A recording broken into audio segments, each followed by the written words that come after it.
Coach, another game that shows you guys are so close, just haven't quite gotten over that hump and ended that losing streak. When you're looking back at the film and you're talking to your players and your coaches, what do you think this team and this program has to do to get over that hump and win those games? Yeah, there's so many plays inside the game that create a different outcome. You know, I talked about it a little bit post game, but one of the biggest frustrations that I had after the game was that we didn't take control of the game in the first 3 drives of the game. Like the 0 to negative plays when we have the opportunities to score on 1st and 10 in plus territory, or hand the ball off and gain 2 yards when it's blocked to score a touchdown, and then end up 3rd and 8 sack punt. Like that's the 2nd drive of the game. The 3rd drive of the game, you have the ability to go pick up 2 first downs. We're 1st and 10 at the plus 39-yard line, and we have some real issues that we've got to take out of our game, and we end up not converting on a 4th down. And we should have had a first down on 1st down, and should have dang sure had a first down on 2nd down. And again, we don't execute. That's the first 3 drives of the game, to where right now, man, on the 3rd drive of the game, you're 1st and 10 at the 18-yard line, worst case scenario. You have to be able to take advantage of those moments to take control of the football game. 4th drive, we end up going 3 and out. We're in a really good situation, positive plays, 1st and 2nd down. We go 3 and out on the 4th drive. 5th drive, we get a turnover. We go right down the field, and we're 2nd and 6, and we fumble the football. And then the next drive, we go right down the field. We're 1st and 10 to the 17. We end up 3rd and 16. And we miss a 41-yard field goal. That's the first half. All these opportunities to take control of the first half of the game because of how we play defensively, and we don't do it. You know, there's the way the game ended is frustrating, to say the least. But there's so many moments to where, man, you take control and you never put yourself in that situation. Kind of in that same vein, I mean, externally, a lot of blame is placed on Blake for that last play, but if you look at his game, he's had one of his more prolific performances this season. He was really efficient again. How have you guys kind of gone about evaluating that performance and reigniting the passing offense? Yeah, he's frustrated. He's down because of the fact of the outcome wasn't what we wanted. There's a bunch of plays inside the game where he understands that if we do exactly what we need to go do, we take full control of the game. And so the ending of it is, again, it's got all the attention because of the outcome of the game. And he understands that. That's part of playing the position. It's part of being the head football coach. That comes with it. And there's great frustration. Man, we're trying to build on all the positives and how tough this guy's playing and how we were able to create explosives and pitch and catch and play in rhythm. But we got to finish drives, and we've got to score now. I've talked about that a ton. I talked to the defense about making the offense snap it again. We've got to score when we have the ability so we don't have to snap it again. And that's huge for us moving forward. Coach, obviously this program had struggles last year, and then this year, and being a lot more competitive, but struggling, like Robbie said, to get over that hump. You know, I've heard a lot of coaches say before that players have to learn how to win, and whether that's coaches making the right call or players stepping up at the right time to make the right play to change the game. How true do you think that is as far as players having to learn how to win? Yeah, I mean, there's without a doubt something to that. I know for me and for us in this building, there's been zero talk of last year. That's not this year's football team. And then, like, you think about improvement, how much better, like the way we're playing the game right now, it's not even the same spectrum. So and that's the stress for our guys is there's a lot of noise from what I've been told and through text messages that I receive. They're like incredibly supportive. I'm like, guys, we're 4-3. We're two plays away from being 6-1. We're not. Like, we've lost those games. We've been on the wrong side of it. I'm focused on this team. What's happened has happened. All right, but the guys sitting in this meeting room every single day, it's night and day. And there's been an unbelievable amount of improvement. And now we need to find a way to go win the game. And that's a very real thing. Finding ways to get better every week, that's what good football teams do. I do think that we've gotten better from week 1 to right now. we got a great football team coming in here Saturday. Man, all's going to get right in the world if we'll find a way to go be +1. We saw Camario play a little bit more Saturday, and when you look at what he can get done as far as the playbook, how much do you trust him as far as we haven't seen him throw the ball a lot in meaningful reps, but how much do you kind of trust him with that outside of just running the ball? I do trust him. I wanted him a couple of times to do that in that situation, you know, on Saturday. And I think for him, he's because of being so young, right, and he knows what he can do with his legs, he wants to be able to go make the play with his feet right now. My effort is, man, you have the ability to have the right picture on the perimeter, trust yourself right now, all right? And that's going to help him and help us. And he knows that. He wants a couple of them back inside that series. That's a series I'm talking about. We're 1st and 10 at the plus 39-yard line. We go 4 downs, and it should never happen when you sit down and you watch the tape, but it did. So there's great learning moments in that for us. And again, that's the 3rd drive of the game that gives us the ability to have real control.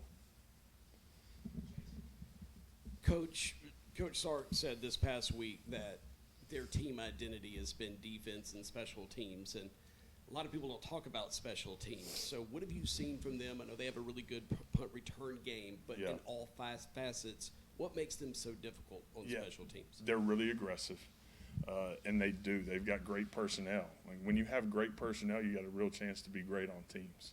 And they've recruited in an incredible way. They've got great depth on their roster, and so they, you know, have posed some problems that way. And right now they're a team that's really played to their identity, and they have played great defense. I think they're top 3 in the country in scoring, top 5 in total defense. They've been great situationally. They've created turnovers, but then they've been really, really good on teams. We've played winning football on special teams. The 2 penalties from Saturday, you take that out, we're plus 55 in hidden yardage. But again, the 2 penalties happen. You know, Duke's not on the line of scrimmage, which is a strange call, didn't get a warning, but that's part of it too, where we pin the guys inside the 10-yard line, instead have to punt it again. We do a great job, and, you know, we go down and end up getting a 5 and out, but they get the ball at the 28-yard line. We lose right at 20 yards of hidden yardage. So I love how we're playing on teams. I think our guys are doing a good job, frustrated with the first kickoff of the game and the field goal, obviously, the other day. But outside of those 2 things, man, we've played really well. So it'll be a great matchup from that standpoint. Yeah, with Arch Manning, what have you just seen out of him as a full-time starter, and how much different at all is it from when you played him last season? Yeah, I think what they're doing right now, I kind of just mentioned that they're playing to who they are. And they're trying to protect the ball. They're trying to be incredibly high percentage, very, very timely when they're pushing the ball down the field and giving him a ton of freedom to go run the offense. I think Sark understands exactly who they are defensively, and they've been really, really good. And so for them, I think it's about running the football at a really high level, being able to have some play pass in it, and then taking great care of the ball.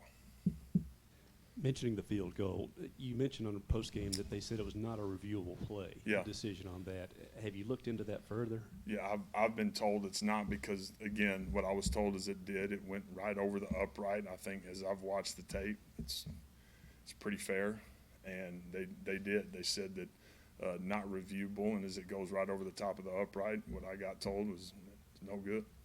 And did that factor into the later decision about trying to get 6 or 7 more yards for Kyle to kick? Obviously want to put Kyle in the best situation possible. I got a lot of faith in Kyle, a lot of confidence. We miss a 41-yarder going that direction on the exact same hash, and I want to try to create a really good opportunity for him to go win the game, and we have a little bit of time to go do it, but we don't have a timeout, and so that's all of those things factor in. Do you just have any new updates on Fluff, and if he could play this week? Fluff's going to be day to day. You know, I'm really thankful. He's had a great week. He had a great week last week just from a rehab standpoint. I think it's a real stretch that he's ready, and we'll let the Wednesday report and so on speak to that as we move through the week. Coach Duran has kind of moved up the tackle chart, and he's quietly kind of led this team in tackles. What have you seen from him that's led him to do that? And he's active. He got great instincts. He can diagnose. He plays fast. Guy loves to play the game, and proud of Jay, man. He's done a really good job. He's been a great addition to our defense, and he'll continue to play that way. Kind of, adding on top of that, Brilo had a really good game with a couple of picks, and the defensive backs in general have really stood out for you this year. I guess, how much does that help as you try and tinker with the defensive line to dial up some more pressure, that you can trust those guys back there to make plays? Yeah, I think it's huge.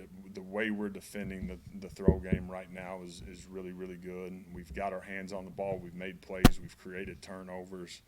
That's a huge thing. The stress for us is continuing to find ways to tackle better, play cleaner and more detailed in the core, to not bleed as much as we've bled in the run game. But again, we're playing really good red zone defense. We're creating turnovers. We've been really good against the throw. Got so much to build on, but I'm proud of how we're playing with that unit. We talked about getting over that hump and winning these games, but how much confidence do you have when you look at the SEC and see how competitive it is week to week, and there's not a whole lot of teams that are just far and away better than everybody else, that you guys have those opportunities ahead? Yeah, they're out there in front of us. And again, our guys understand that. As we got back in the building this morning and watched the tape, again, not to short anybody, but we've got all kinds of opportunities to come out on the right side. And again, we don't. It's time to take that step for us. But this team is this team, and it's got nothing to do with any years in the past, nothing like that. And so it's about finding a way to go 1-0 Saturday and get to 5-3. And we're going to be good enough to do it, but we got to go play really well. And we got a great opponent coming in here with a great staff, and there's been great stability on both sides of the ball and special teams there for a long time since Sark's been there. He's had the same guys, and again, a credit to him because of how he's built it. But man, we're ready to go win a football game, and our guys are working towards that. When you were talking about Camario, needing to trust himself, is there a difference in the way you help him as a coach versus the way you help him as a play caller? Yeah, I think for us, being able to give him the pictures during the week and then, man, go cut it loose and go play. If I'm giving you the ability to throw the ball around when we've got some of the run stuff called, and there's some answers in the throw game that you have the ability to get to, trust yourself and go do it.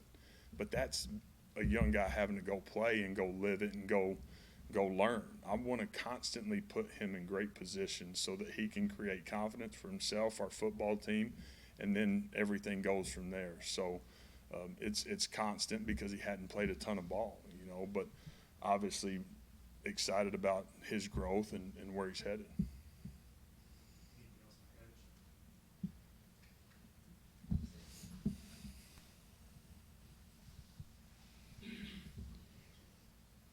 Reach.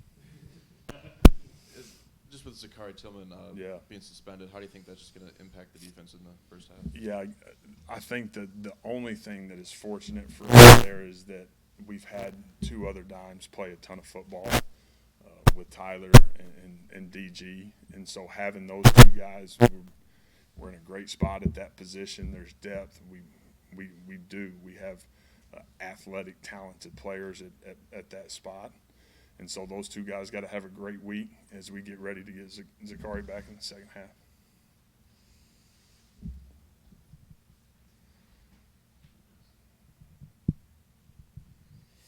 What was that teaching moment like with him on the sidelines the other day? It was a critical possession later in the game. I saw you talking to him on the sidelines.